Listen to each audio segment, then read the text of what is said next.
Hi everybody, this is Ibarionex from the Candid Frame. One of the things I'm asked fairly frequently is whether or not I shoot from the hip.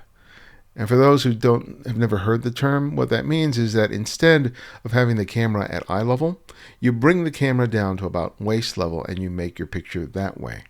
The reason why many people make a photograph in that way is because they want to avoid detection. They're making photographs and they're sort of intimidated at the idea of photographing strangers and being fairly obvious about it by raising the camera up to your eye.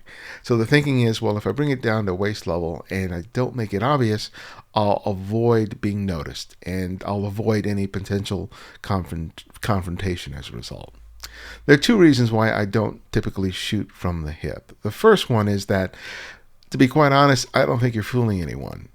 It is pretty evident that you're there making photographs. Either it's the body language or just the way you're handling the camera or just how you're navigating the space around you. To me, when I see people doing it, it's fairly obvious what they're doing. And there are enough pictures that I've seen where the people who are being photographed look directly at the camera or at the photographer because they know what's going on.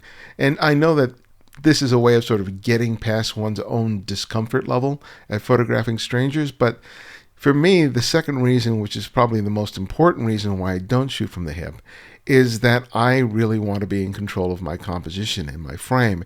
And by bringing the camera down to waist level and not having the benefit of looking through the viewfinder or looking at an LCD screen, there's just too much that's left to chance. And I'm really relying more on luck to give me a good photograph. Now, many of today's cameras have a tilty screen, so you can actually tilt the camera up and compose from that perspective, which I think is a valid point, and I actually practice that myself when I have the benefit of a camera that has that feature. But I think that trying to avoid detection is really the wrong reason to make the choice to shoot from the hip. There are definite advantages to bringing the camera down from eye level to waist level, and I wanted to choose 3 pictures to illustrate why you should consider it, but do it for the right reasons. Here we have a shot by Peter Foster. This was created with Olympus EM1 Mark II at 1/2500th of a second, f4, ISO 640. Now, I don't know whether he was shooting from the hip or whether Peter was using the tilty screen of his Olympus in order to compose the photograph, but regardless of what approach he took, you can see that this was shot from the hip, and the evidence of that is just the fact that the camera lens is positioned at about this woman's waist level. So we're looking up at her as she moves through the scene while she's talking on her phone. And this perspective is one of the reasons why I like lowering the camera down to waist level, is because of this different perspective. You know, we are so accustomed to looking at the world at our own height level. So we're looking at things from a certain distance from the ground up to where our eyes are. So when a different perspective is used to create a photograph, it can be quite jarring, and it allows people to all of a sudden take a look at a scene, even a very familiar and common scene, and see it through different eyes. That perspective is almost that of a child, where a child is really looking up at adults and the elements that are around in the scene, and they're looking at it a much different way than we as adults do. And I think that choosing to shoot from waist level helps to sort of shift that point of view from the viewer's perspective, and it's something that can be used to the photographer's great advantage. One of the other things that it does, it changes the relationship between the subject and the things that are in the background as well. One of the reasons I like sometimes shooting from a waist level is because it allows me to use the body of the person that I'm photographing or the bodies of other people that are in the frame to help block distracting elements that may be in the background. You can see that you have this guy here in the blue shirt, and there seems to be like a red bus or something immediately behind him.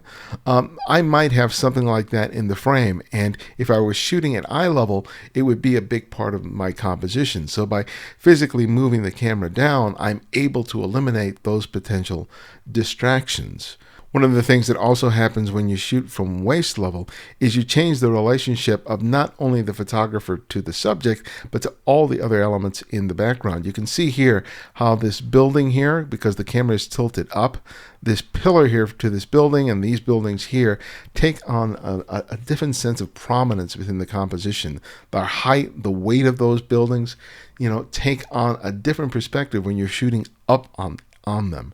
It's kind of like when you photograph a person and you're shooting up on them, the person and all the elements behind them take on this sort of powerful presence, as opposed to shooting down on someone where you make that person feel small or appear small and diminutive. By shooting up, everything in the frame takes on a certain power and significance. So even though this woman has a very joyous, happy expression on her face, the perspective gives her a bigger prominence than she would normally. If the photographer here was 6 foot tall and shooting down on her, her relationship to the frame and her relationship to the viewer would be markedly different because we would be looking down on her.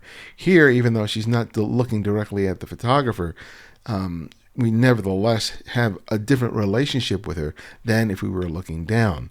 And that change of perspective, that different way that we experience a subject, particularly a human subject, is one of the reasons why you want to consider playing with perspective. Not just because of what you think you might be able to get away with respect to the photographs, but to create a different dynamic between the viewer and the subject. Okay, here we have a shot by Barry. This was created with a Sony Series 7 camera at 1,000th of a second, no f-stop information, ISO 500. Now here we have another shot that was created at waist level, maybe from the hip, maybe using the LCD of the camera. But like the other image, the perspective here creates a much different experience between the viewer and the subject.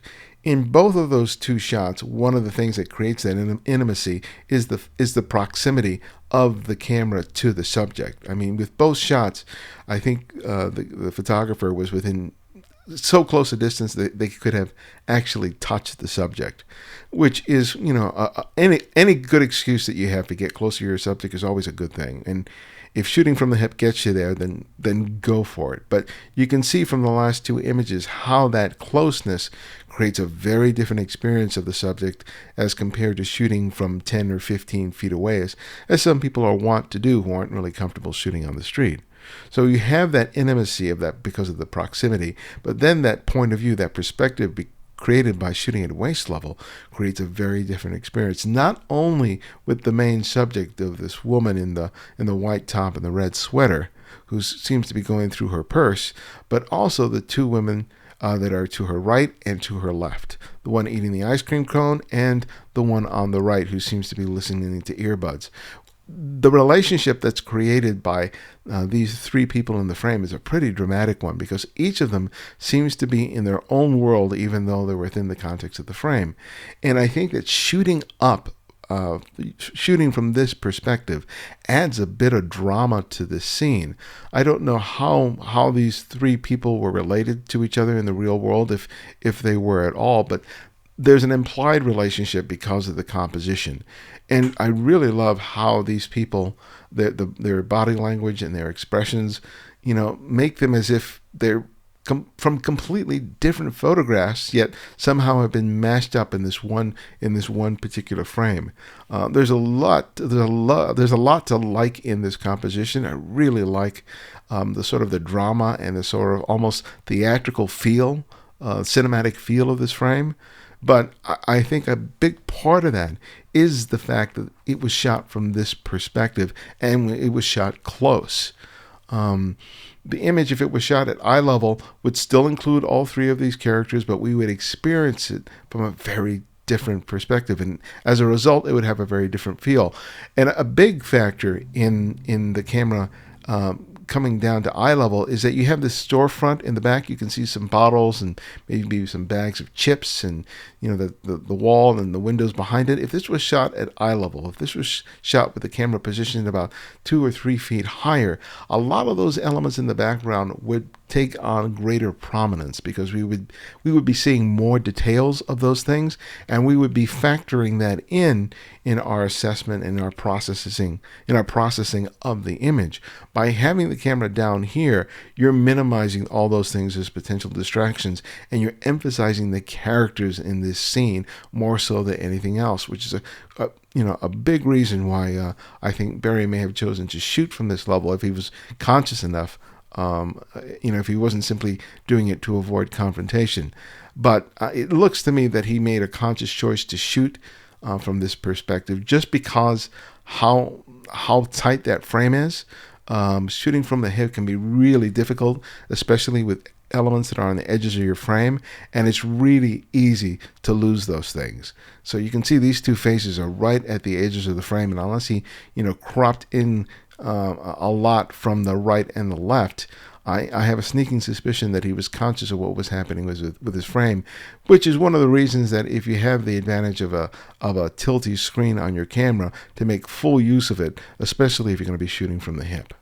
All right, here we have a shot by Youchun Yao. We have no XF data here. So here we have these three women getting ready for the Blossom Festival, and they're preparing these balloons for maybe the parade or an event.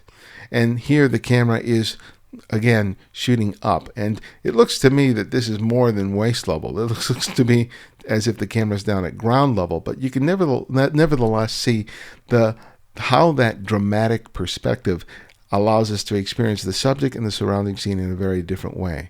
I would imagine if this was a festival that there was a lot of ground activity, so there would have been a lot of people surrounding these people in preparation for this festival. So they weren't just isolated in this plot of land or wherever they were. So by bringing the camera down to this very low perspective, you emphasize the relationship between the women and the balloons that they're blowing up and they're gathering with these ropes.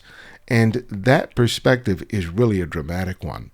Again, if you were shooting it from eye level, you more than likely would have an abundance of other visual noise in the background. You would have other people, other balloons, people walking past, all these elements that really kind of take away from the moment. Sometimes those elements can be important because they provide a sense of place, but many times they can just be distracting because they're taking away from what the photographer considers the most important elements in the frame, which in this case is the woman and the graphic quality that's created by the balloons, the ropes, the seams of the balloons themselves, the color relationship between the blue sky that sort of peeks out from the bottom, and the pinkness of the balloons themselves. We have this great gesture, especially from the woman in the center of the frame with her white gloves as she's gathering the ropes to secure these balloons. And here, again, just like the other shots, that perspective forces us to look at the scene in a way that we normally would not do in our normal day-to-day lives. And that's the power of making the choice not only to choose to shoot from waist level, but to choose to shoot from any perspective other than eye level. Because, we're talking about waist level shooting, but we're also talking about positioning the camera well above your head by, raising the camera above your head, maybe using the tilty screen to achieve your composition, or bringing the camera down to the ground itself and shooting up. Shaking things up, choosing perspectives that are anything other than eye level can be a really great way of challenging your way of seeing a scene, and experimenting in that way and taking risks can reveal things to you that you otherwise would have completely missed. And sometimes that stuff is what makes for a great photograph. Even if those images don't work completely, they give you information that the next time you go out shooting, you'll think about, well, the last time I shot that scene, I did it at waist level, and even though the shot didn't completely work, maybe I can revisit this technique with this new subject matter and see what happens. And that's the kind of stuff that I just thrive on as a photographer. I may not necessarily succeed every time, but as long as I'm learning from my various attempts and not simply repeating myself, I plant those seeds that allow me to take risks, to experiment, and sometimes eventually succeed with a really great photograph. All right, I hope you found that helpful. Remember that in June, I'm going to be in San Francisco for StreetFoto SF. I'm going to be there for the week-long event where a lot of free activities are happening, as well as a bunch of workshops. I'm going to be teaching my own 2-day workshop there on July 9th and 10th, and spots are still available. You'll find a link below in the descriptions, or you can go to the candidframe.com for a link there. And the Candid Frame is my podcast in which I interview photographers about their work and career. We have over 418 interviews in the can, and that you can listen to, and you can just go to thecandidframe.com and check it out. We do have a free Candid Frame app for Android and for Apple iOS that you can download, and you have complete access to the entire archive. So if you like what you're seeing here, please subscribe, give us a thumbs up, and I will see you next time.